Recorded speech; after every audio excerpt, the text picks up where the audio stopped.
bed looks gross, but that's fine.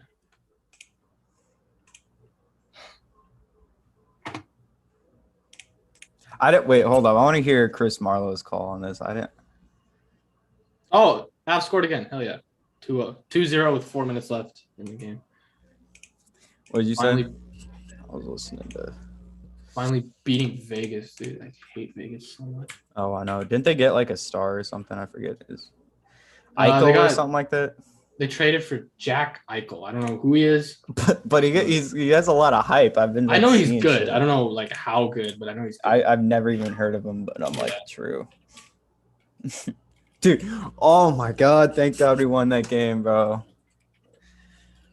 Oh, dude, I didn't even Jokic MVP. Dang, I didn't even title the meeting. I forgot to title the Zoom. It just says Rishi Oza's per Zoom meeting.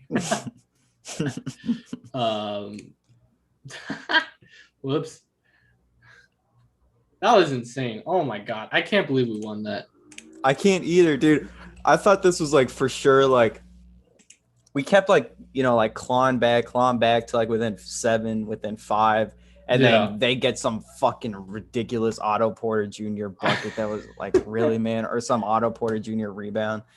And Otto Porter had I don't know if it was Bryn Forbes. I don't know if it was Morris, but they just like forgot that he existed. Yeah, I know. He had so many offensive. Dude, I think we started this, right? Yeah. I think the moment that changed when Steve Kerr took Gary Payton out. Yeah, I did not understand that. This dude was destroying the Nuggets offense. 6th steal of the game. I know. Like, nah. And they took him out for Clay, who didn't do anything the entire game. Yeah. And then Clay missed the clutch 3 at the end. But it's like Gary Payton was destroying this Nuggets offense with his hands and even just like, he was doing pretty well on the offensive side of the ball too. And they took him out. I'm like, man, you're really doing this? And then, dude, how they don't put him in the final possession, defensive possession was insane to me too. Yeah. I'm like, they got to put him in like for Curry, right? It's like, nope. Yeah. Who did Monte hit that shot over? Hold up. It was Curry. It was good. Dude, I feel like that would have been Gary Payton on him. Curry was he was so focused on Jokic because Jokic was the only guy doing anything the entire game that Monte was left open. He had just the right amount of space. Monte had a really rough game up until the 4th. In the 4th, he started hitting threes, got to the rim. He hit the 2 shots to give Denver their only leads the entire game. They led for probably like 10 seconds of this game. Well, all the starters had really rough games. Yeah. That was not that was like one of the more frustrating games that I've watched. Yeah, but it all turned to happiness. Yeah. Like that. Yeah. It was that was great. Shout out Bryn Forbes, bro. Bryn Forbes had an amazing game. He had a really good game. Bones struggled. He had 5 assists, only 1 turnover. So that was good, but he only shot 2 of 11. But Bryn Forbes definitely made up for that lack of production. 22 points, 8 of 12, 4 of 7 from 3. No assists. Rivers was good too. Rivers was good. Rivers played really well in the 4th. He played really good defense too. Yeah. His defense this entire year has been pretty good. And I just think like offensively he's very inconsistent for a guy who doesn't have that large of a role. He's really inconsistent on offense. That's why I want Dave Henry. But if Austin Rivers is able to give you like 7 to 10 points a night with this kind of defense, 100% play him because that is like invaluable for a playoff team. He was getting in Curry's face and anytime Curry would like back out, Austin Rivers like right there, like let's go. That's what you have to do against him. Yeah, and it's not like there wasn't a ton of 2 Nuggets defenders going at Curry, leaving an open cutter at the rim. Like the Warriors offense, that wasn't much like Curry gravity or whatever that game. That was just the Warriors offense being they just move so much anyways, like along the perimeter. I think it's a bad matchup for Jokic defensively, especially when they put in, the small ball. For sure. Yeah. Like they ended the first half on a pretty big run because they had, they started playing small ball. So Jokic couldn't be in the paint. They dragged him out perimeter. That's what you have to do against like really good centers. Like Jokic, he's good at the rim, but everywhere else he's not very good. It's kind of similar to Gobert. I know Gobert is obviously much better at the rim and obviously much better on the perimeter, but like it's kind of like that. Yeah. It's kind of like that's how you compare it, because in the Clippers series last year, Jazz Clippers, the way the Clippers won is that they started small ball and they drew Rudy Gobert away from the paint, so that anytime they drove in, because the perimeter defense was so bad, he had to come help, and boom, it just leads to so many open shots and open threes. So they really, the Warriors offense was good. It's just the fourth quarter, Denver really, really turned it up. They still lost 30 points, but it was like you could tell that the defensive effort was just way better. For sure. I saw like the players were getting like hype and stuff on the defensive end, and we finally made some shots too. God, that Warriors defense was just suffocating. It was really when Gary Payton was in the game. It's incredible. It was just, I mean, this is without Draymond too. Yeah, it's crazy. Like the first 3 quarters were just so like sluggish and just a pain. No one could get any shots going except for Jokic. Absolutely nothing. When Jokic is a scorer like that, just pure scoring, it's like he's had games like that, but like he has to. It's just rough, man, because no one can make shots. Yeah, the only guy doing anything. I mean, he still ended up with 8 assists. Yeah, I know. Yeah, I think he had a lot in the fourth quarter. Yeah, which is just the most crazy part. I mean, he was 35 points, 17 rebounds, 8 assists. Dude, this is we needed this game, bro. Like, against if only this was on. Instead, they put the Lakers. Who cares? A 9 seed on national TV going against Warriors, Nuggets, Curry, Jokic, and they put the Lakers on there. Like, I don't care about the Lakers. No. Yeah, so if this game was on national TV, we probably would have lost, to be honest, because it's national TV. Probably. If this exact game was on national TV with Jokic's stat line beating Curry at Golden State right before the All-Star break, dude, this is what we need. And this is a huge win for Denver overall as well, because you look at the NBA standings with Utah losing, they just lost a few minutes ago.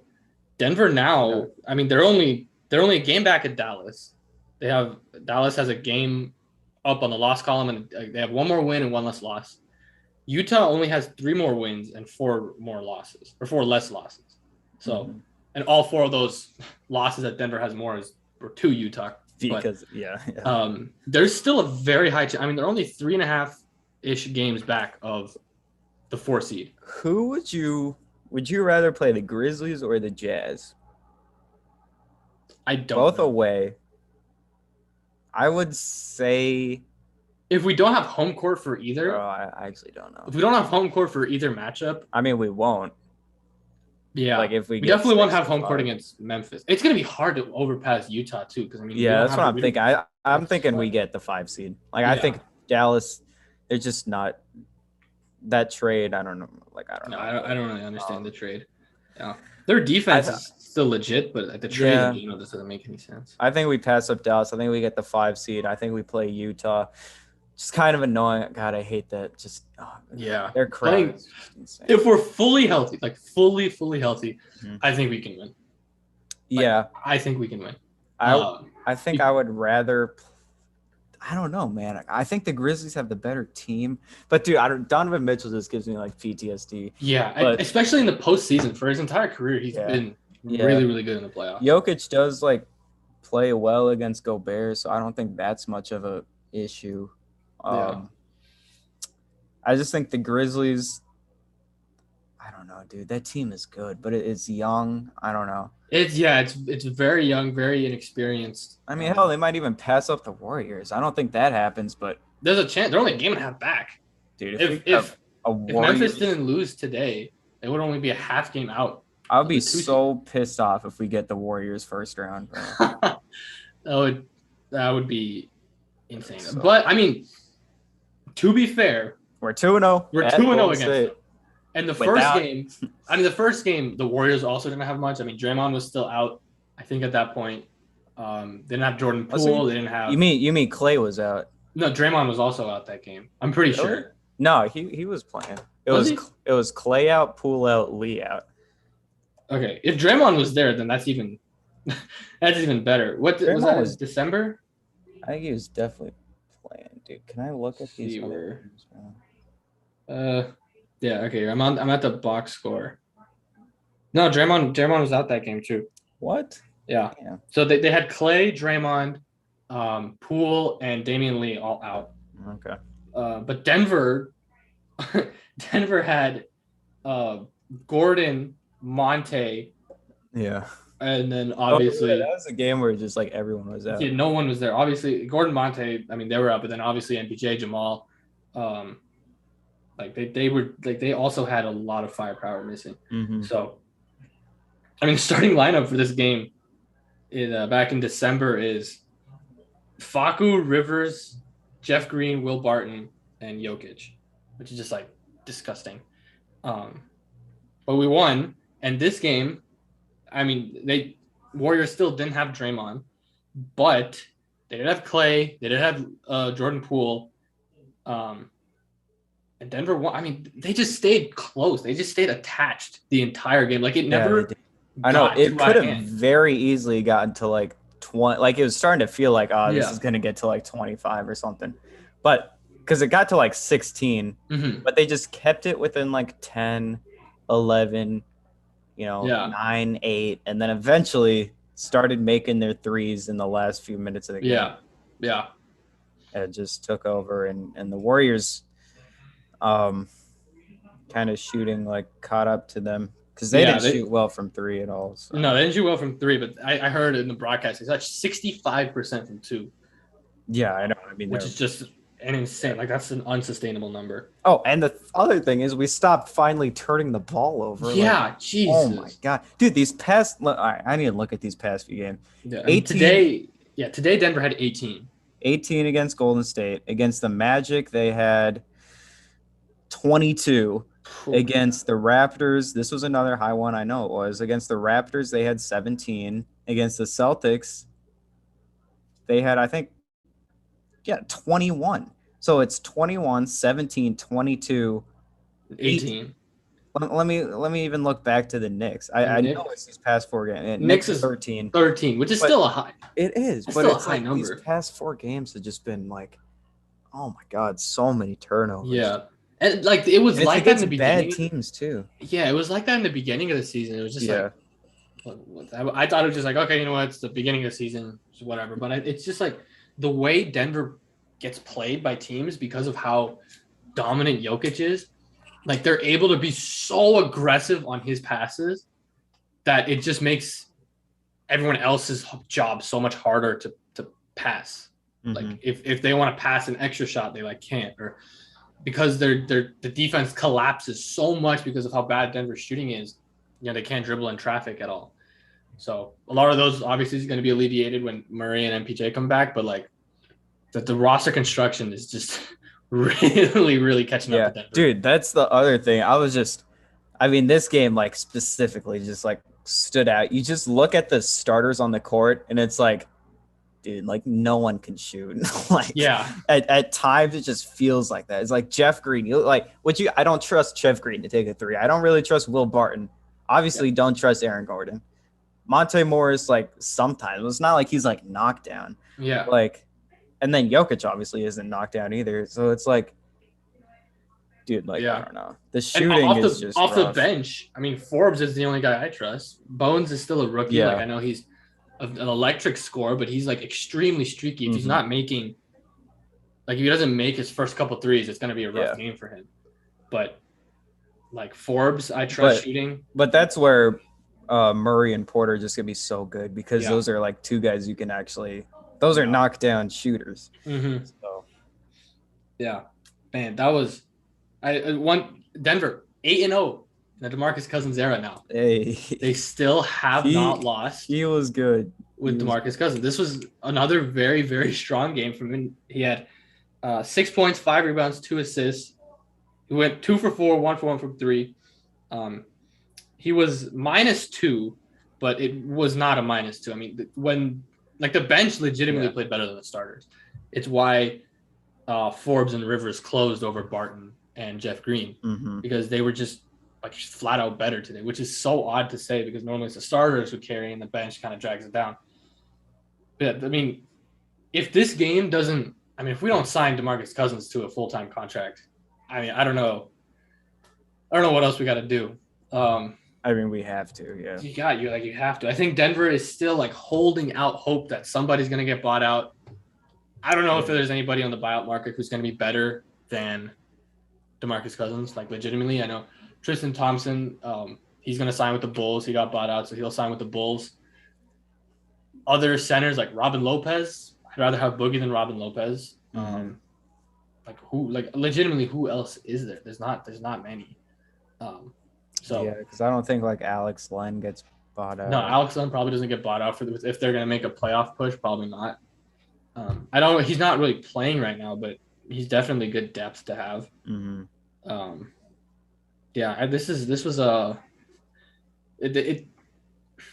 He's not like the bench is still a negative with DeMarcus Cousins. That is something that we should mention. The bench is still a weakness, but it's not as like I mean without DeMarcus Cousins, it was like a -15, -17. Now it's like a -5.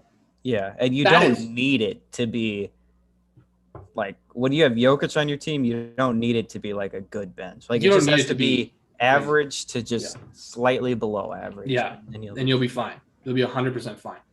Like, oh my God, that was Malone also I thought he adjusted very well in this game. The Hack-a-Looney.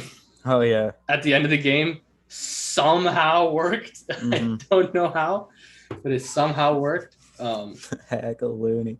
That was so funny. When they were doing, I'm like, just why? Like play defense. And he missed 4 out of 6. I'm like, okay, never mind.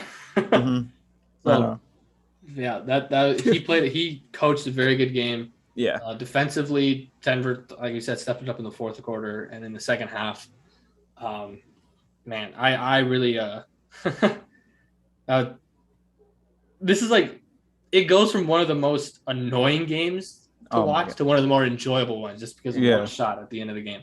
I mean, this is like the happiest like win. Like this is at Golden State, dude. Yeah. These are like our guys right here. Our huge boys going into Golden State. Huge. Maybe we broke the curse finally. Yeah, I know. Dude, I'd be so pissed off. I'm looking at the like plus minus stuff. I'd be so pissed off as a Warriors fan. Gary Payton was a plus 13. No one else was a positive. He was the only positive, and it was a plus 13. Wow. Steve Kerr takes him out. I just did not. I don't know. I mean, Steve Kerr's rotations. I know like Warriors fans have been like complaining about that. Curry's rotations are weird. Like, yeah, I don't know. He was like in for the first few minutes in the fourth quarter, then he took him out in like the middle part, and then he put him back in with like 4 minutes left. I don't know. He does weird things with Curry, and yeah, I'm surprised Juan Toscano Anderson didn't play. Yeah, Damian Lee didn't either. Yeah, Damian Lee didn't either. Like, they were running a 4-man bench. They're probably starting to get their bench in a playoff rotation shape. Like, Jonathan Kuminga, he had a really good game. Like, as a rookie for him, that he started off really hot.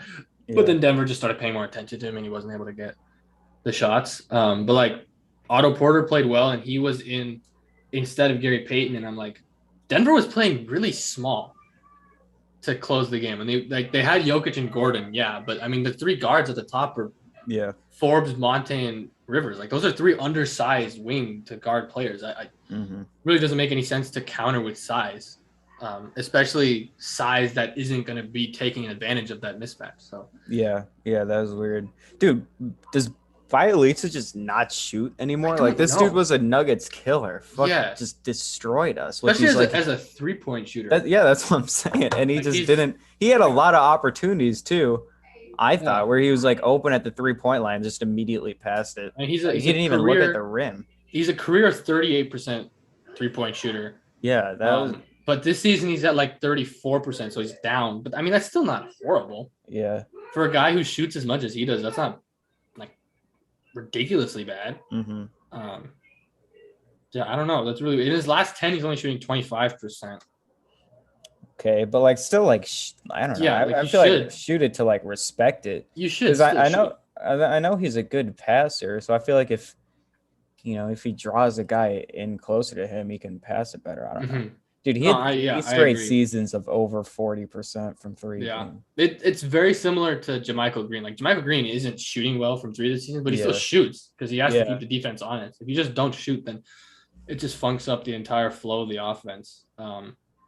Yeah, DeMarcus Cousins had a couple really nice passes. Like there was one he made. I don't remember who it was to. I think it was to Bryn Forbes or Austin Rivers, but like he made a couple of really nice passes. His playmaking is still extremely high. I remember the season he tore his Achilles when he was with New Orleans. At that point, when he tore his Achilles, he was leading the league in assists as a center. Like at the center position, he was leading that position. Mm-hmm. And that was like Jokic's breakout season, kind of 17-18. So more than halfway through the season, he was crazy. He was leading. He had the most assists by a center, which is I mean that shows his playmaking ability, and he was really able to show it. It helps. I think it helps so much to be able to have a playmaking big because it doesn't ruin it. You don't have to change the offense. Yeah, just like off the bench. Yeah, and that's what they had with Mason Plumlee. Mm-hmm. And what they were kind of missing like this entire year before Cousins came.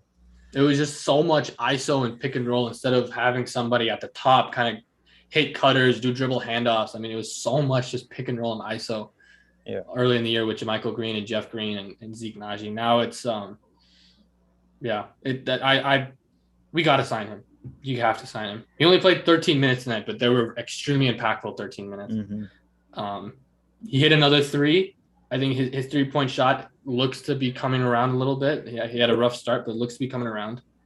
I mean, he's still only shooting 26% and 25% in his last 10. But I know in the last like 2 or 3 games, he's looked more comfortable shooting it. Yeah, it looks better. Yeah, I really like. Yeah, I really like it. I love him on the bench. I think that he has to be a mainstay. Yeah, I do too. He's just so like big too, and just and what I noticed, he was moving pretty well today. Yeah, laterally, on defense, I thought he was like guarding the pick and roll really, like guarding the roll man really well. Yeah. Like especially because coming back. They weren't playing in drop coverage, so like he had to be moving a lot. Yeah, exactly. And I thought he did a pretty good job, especially with a team that runs as much pick and roll as Golden State does.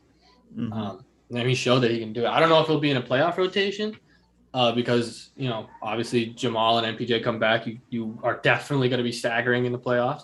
So 1 or 2 guys have to come out of that rotation, and I don't know. I feel like you can't take Forbes out because of how good of a shooter he is. You're not going to take Monte out. So that's 2 guys who are already staying. Do you keep Zeke in or do you keep Boogie in? Those are the 2 guys you gotta choose from. Yeah. You can do 2 and just stagger 1, but I think staggering two would probably happen later in the postseason. But I mean it's gonna be tough figuring out a playoff rotation. So I'm excited. I'm excited to see what happens after the All-Star break because. Man, I don't know if MPJ is coming, but we know Jamal's coming at some point. And when he does, this team is just going to look so much different.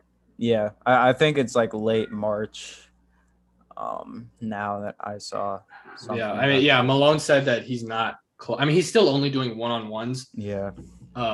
Which is – I mean, it's good. Like, one-on-ones is still – like that means he's on track. But he's not ahead of track. Like, he's not ahead of progress, so – We'll see what happens. Probably it's definitely gonna be March. It's not gonna be February. Definitely gonna be March. Yeah, wouldn't surprise me if it's like early April too. Yeah, it'll be tough to get him into like groove in April. Yeah. So we'll see. We'll see. I didn't see any clips of Michael Porter Jr. warming up before the game today, so he probably just had like a rest day. So I don't know how he's looking, but I know before the Orlando game he was looking really good. Yep. This is they are going to come back. It looks like though, which is it's a great sign. It's a phenomenal sign. Gary Harris watch. He had went 3 of 8 from 3 against the Hawks. They played 5 or 6. They played 5 off the bench. They lost, obviously, but man, I don't know. I had a conversation with some people on Twitter. They're like, they don't think like if Gary Harris was going to get bought out, he's probably not playing games this late into the season, which does make sense. So I don't know.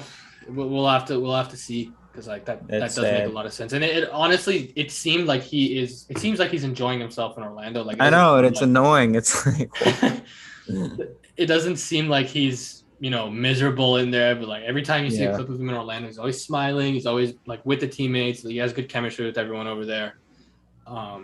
So yeah, it's tough to place and see what's going to happen with him. I feel like it's more likely Terrence Ross gets bought out, but he's struggling this year. He's really struggling. But Gary Harris, I mean, he's having the best season of his career in the last like 5 seasons. So yeah. Maybe he just wants to stay there, finish out the season strong, get a bigger deal than he would. Like if he gets bought out, he's not going to be able to get a big deal in the offseason. He's not going to get a big deal, but if he stays and he proves that he can be like good still, solid bench player, he'll get a longer deal for sure. So we'll have to see what happens. Minnesota lost today. Thank that is God. Good. Yeah, they should have lost last night, but the Hornets had just a colossal choke. Dude, it's crazy. We're just like preying on Minnesota's like downfall now. Like I honestly like Minnesota's team. Like, I do too, but it just shows like we should not be worrying about Minnesota this late in the season. We should not be scoreboard watching right now. Now Denver's 2.5 games up on Minnesota, which gives them much more cushion. I mean, a week ago it was a game and it was looking real dicey that Denver would drop into the play-in, but now 2.5 games up, they have a cushion going into the All-Star break. I legitimately do like Minnesota's team. Like I said, they were going to be in the play-in earlier in the year. Like I said, there would be a play-in team just because they just have too much talent. Like it's too much. To not be good. Like I know they had like D'Lo and Kat before this season had only played like 15 games together or something. Like they just had never lined up in terms of health. So I think with them being healthy, they're going to be a playing team. I don't know if they'll win it. I don't know if they'll get a spot, but it's looking good for them. Portland somehow after trading CJ and basically ruling out Dame won 4 in a row. 4 in a row, yeah. Anthony Simons, Tough. He is good. He's legitimately very good. I don't know if he's better than CJ, but he's playing like CJ right now. His defense is still horrible. He's playing like Dame right now. Yeah. And Josh Hart has been really good too. He had 22 this game. I'm pretty sure he had a lot last game. I think he had like 27. He's averaging 25 with Portland on pretty ridiculous splits. Another guy I wanted Denver to get. At the trade deadline, but I mean, if he's playing this way, it's going to be tough to pry him out of there. Against 22 against the Grizzlies, against the Bucks, somehow he had 27. 27, yeah. Then against the Knicks, when I think Portland came back from down, they had a big deficit. He had 23 against the Lakers when they won. I don't know if he was playing in this game. I don't think he played. He wasn't playing in this game, but I mean, they've won 4 straight. That's pretty. Yeah, amazing. I don't know. They're the 10 seed. They're in the play-in. So like magically somehow, if they make the play-in and Damian Lillard somehow comes back and he's actually healthy, that's going to be a fun matchup. Ja Morant 25 free throws. I saw that. That was insane. That is kind of ridiculous. Yeah, dude. Ja Morant, man. I'm starting to get this feeling, 12-2 without him. Let me relax. They have the best defensive rating in those 14 games without him. They have the best defensive rating in the NBA by a mile. It's not even close. They're at 100, first place. Golden State at 104. Their offensive rating is better in those 14 games compared to the other games that he plays in. Their defensive rating with Ja Morant, I think, is like 21st in the NBA. It's not good. It's not good. Their offensive rating is worse. Look, I would definitely, you definitely want Ja Morant on your team, I think, in the playoffs. Because he can like go and get you a bucket. But this team is just so good. Yeah, they're so deep. I'm not gonna go. I'm not gonna say it. I'm not gonna say that they're better without Ja Morant. But it is. I think it's kind of similar to like I remember when when Kevin Durant got injured in the 2019 playoffs with Golden State, and then they started playing without him, and like their offense was like technically better without him. Like their points per game were up or something, and like their offense just like looked better. But like that like when Kevin Durant's on the court, they're a better team. But it just like it just like looks like that. I don't know why. It's just very weird. But I think I understand what you're saying. Like that, it is weird that's the case. I think it speaks to just how deep Memphis is. Yeah, I think the defense thing is real. Yeah, the defense thing is definitely real. For sure. But yeah, I mean, just in the playoffs, I think you want a guy like this who can get you a bucket. I don't know. It's just I think like when he's on the court, it just turns into a lot more isolation stuff. Yeah, for him, there is a lot of eyes. He's an incredible playmaker. I mean, he had 11 assists tonight. He's averaging. How many is he averaging? He's averaging 7, which is 14th in the league. Like he's a good playmaker, but he's a score first guy. Yeah, exactly. He's a scorer, and they don't have another like playmaker on the court. So like Tyus Jones. Tyus Jones in Memphis's last game had like 29 or something. Yeah, I know. He is good.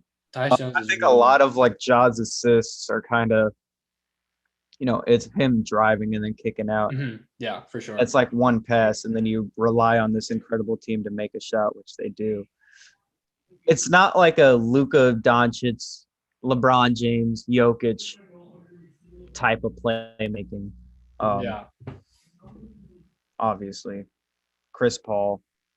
It's not like those guys. Like the assist numbers for Ja are higher than Jokic, or probably higher than LeBron. But it's not the same type of like playmaking. I don't know. It's hard to like describe, but like I feel like you know what I'm talking about. I get it. It's like a different type of like playmaking. Yeah. It's difficult to explain. Like unless you're watching it, you can't really. Yeah, you have to watch it. Yeah. You have to watch it. But I go back to the Memphis game at Denver. I'm just like thinking out loud here, okay? Yeah. I'm not like trying to make any claim, but I go back to the Denver game. Them going against Denver. It's not like this is the only game I've watched, by the way. Like I watched this Blazers game too. The first 6 minutes of the fourth quarter with Ja Morant off the court, they were killing us in that fourth quarter. The second he comes back, I think they score 7 more points in those 6 minutes when he comes back. It was a ton of isolation stuff. And then he would, miss or I think he had like 1 field goal, 2 free throws, and then he had like 3 turnovers in those 6 minutes. It allowed Denver to come back. I know Memphis ultimately won the game, but those 6 minutes with him off the court just looked so much better. And it's tough because it's the regular season. And in the playoffs, you want a guy, I think that. And also like those 6 minutes were against Denver's bench, and at that point, Denver's bench was just like that's true. That was probably the worst stretch of the year. But like it was kind of staggering how the second he came in, the offense did change though, and that's not because of the way. It's not because of Denver's like other lineup that the offense just for Memphis. Yeah. But like I do think about like that Utah series, him just going crazy against Utah. Like that is like, I'd rather have him on the team than that team. Obviously, yeah. And then him going to Golden State too in the play-in last year. But I don't know, it's just something interesting, I guess, to just and I think once Dylan Brooks comes back, I don't know what is going on with him. Hopefully he's back after the All-Star break, because he's also huge for that team, which is also terrifying. It should be terrifying for the rest of the league. The fact that they are this good without him, and he's arguably their second best player, like that's pretty scary. So once he comes back, that is going to be he is like that secondary playmaker that they can do. So I think once he's back, you'll be able to get a full look at like why Ja is like, why those stats are the way they are. So yeah, that's true. Memphis is an interesting team. They're still not a team I would want to play in the postseason, because they just because they're so young and they're so energetic, they don't like care about anything. And like, that is tough to beat. Mm-hmm. Like when nothing phases them, like when nothing phases you as a team in the playoffs, that is hard to beat. Yeah, it's like a championship mentality to have, because like, I mean, they're not like, you can't come back against Memphis. I think Portland did maybe. No, I mean the game was close. Portland was up the entire time. Portland was up the entire time. Yeah, Portland was up 13 actually at one point. Yeah, but like, you can't come back on Memphis, because they are always going full go, which is something that is very hard for young teams to learn, to like just not let off the gas pedal. It's something Denver is still learning on, and they're not even a young team anymore. So like that is why I'm terrified of them, because with Ja on the floor or with him off the court, like whatever it is, that team they all have the same mentality. They just have such great chemistry when it comes to that. That's true. Somehow the Rockets kept it close with the Suns, and then the Suns did their whole clutch thing, whatever they always win in the clutch. It's insane. They play so good in close games. It's unbelievable. It really is. It's ridiculous. Dude, Cam Johnson. I think like Cam Johnson and Mikal Bridges are like top maybe like 7, I think, in true shooting percentage. Wow. Like both of them. I mean, that's impressive. Those guys are. I'm pretty sure Phoenix and Memphis are going to play in the second round. Maybe if Memphis drops to 4, because right now Memphis is at 3, so it'd be like Golden State, Memphis. But if somehow Phoenix and Memphis play in a playoff series, that is going to be incredible. Yeah, those two teams. A lot of these playoff series are crazy. Like, dude, especially in the East, every single playoff series is going to be insane. And then in the West, really, like, I would say like the top 6 teams really are like really good. Yeah. And then Minnesota, I don't know. They can win a couple games. I don't think they win a series, but they could win a couple games. They're gonna make it tough. Yeah. They make it tough on you. Yeah. It's every single team in the West in the play-in is good, except Portland. I don't know. I don't know how they're in there. Mm-hmm. If New Orleans doesn't make the play-in after trading for CJ, that's gonna be a tough pill to swallow for them. Zion might need another surgery. I don't know what's going on with him. That's really rough. He had one healthy season, and it was like one of the most dominant seasons. It was literally like Shaq numbers. Yeah, and then he just never played again. It's like I saw somebody say it's like Ja and Zion is playing out like Greg Oden and KD, and I'm like, oh, like I really don't want that to be true. But I mean, you look at their stats right now, and you can't like. I know, and you look at the injuries. It looks like that right now. And it's just really, tough with Zion because he just like I feel like these injuries are gonna keep popping up with him. Just how big he is, how he needs athleticism. Yeah. I feel like this is something like people don't like talk about enough. I think Jokic going forward, as long as he doesn't just quit to like play with his horses or whatever, like, he's gonna have so much more longevity. Yeah. Over like compared to like Giannis or like Embiid. Like Jokic just uses no like. Because Embiid, like this is the healthiest Embiid has been in his entire career, and he still missed like a chunk of games. Like there's been a handful of games he still hasn't played in. But I just mean the not even talking about injury. I just mean the play style. I think Jokic can be putting up these numbers literally when he's like 35 years old. Yeah. Mm-hmm. Whereas like Giannis, like that athleticism could start to fall off a bit. I don't know. Maybe these players are just like. Maybe LeBron has just set something, set a trend or something where these players are just unstoppable throughout their whole careers. But like, I mean, Giannis and Embiid, they purely really use athleticism. I mean, I was just talking about Zion and stuff, but Jokic, I mean, he could be doing this, I think, until he's like 35, 36. 36. No, legitimately. Like he can have like a LeBron type long run. Like LeBron is still not out of his prime, which is just insane to think about. I mean, he's having one of his best scoring seasons at age 37 or whatever he is. Year 19, he's having one of his best scoring seasons. And like 2 years ago, he was right in the thick of the MVP conversation because like it just because of his play, like his durability is just so insane. And I think Jokic has that ability, not because of just how genetically insane he is, but because of how genetically uninsane he is. Yeah. Because he's just so grounded. Nothing he does is like in risk of having a big injury. You know, like knock on wood, hopefully nothing happens to him, but like the only injuries he's had over his entire career has been the wrist injury that's probably still bothering him a little bit. But I mean, that's nothing major. Like, he can still play through it. It's not going to affect him too much. And it's been like some ankle injuries, like a sprained ankle here and there. So like, if he's able to just get by with nagging injuries, he's going to be in the league until he's 40, legitimately. And literally playing, I think, as well as he is now. Like, he's going to have like his game doesn't require any like speed or athleticism. Dude, the Celtics lost. Wow. Yeah, to the Pistons. I know. I did not see that. The Jeremy Knicks, Grant. man. Oh my God, the Knicks. The Knicks blew another like 20. I think it was 28 this time. 28. It was 28 tonight. And against the Nets too. I know. At home against your crosstown rival, this is like the G League Nets too.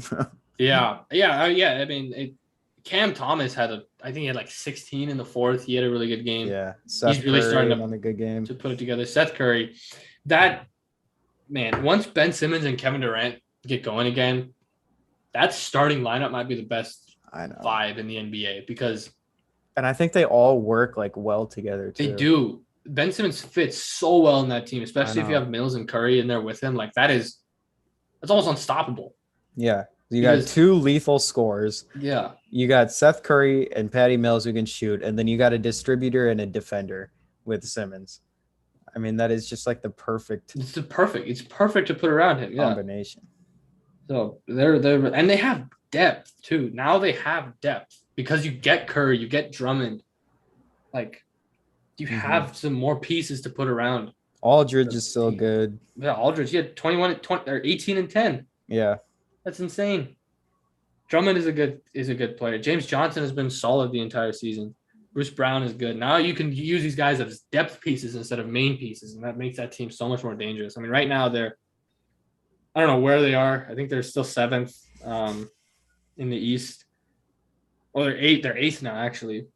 Oh man, Toronto's a game and a half up on them, but I still think they're the most dangerous team in the Eastern Conference. I don't know. It's crazy how the 8th seed in the East is only like 6 games back of the number 1 seed. Yeah, the 3 seed is 6 games back of the 1 seed in the West. Yeah, it's insane how close the East is. Like we said, that playoff race is going to be nuts for that. Like, it's going to be insane. I mean, like Chicago, Brooklyn right now is the first round matchup. There is a very good chance that is flipped at the end of the year. I know. Oh my God. Like Miami, Toronto, Milwaukee, Boston, like all these, like Cleveland, Philly in the first round, that is going to be crazy good. But all of these can flip-flop. Philly has a realistic shot at ending with the 1 seed with Harden now. Cleveland's still very, very good. They're only 2.5 games out. Milwaukee, I mean, they're the defending champs. They can be up there. Miami still hasn't really gotten going, like health-wise. I mean, they've barely played any games with their big 3. They get that big 3 going, they might be the most dangerous team in the Eastern Conference. I've been mentioning Atlanta. I mean, they were in the conference finals a year ago. They're starting to play together. Atlanta's good too. Like this is a tough conference right now.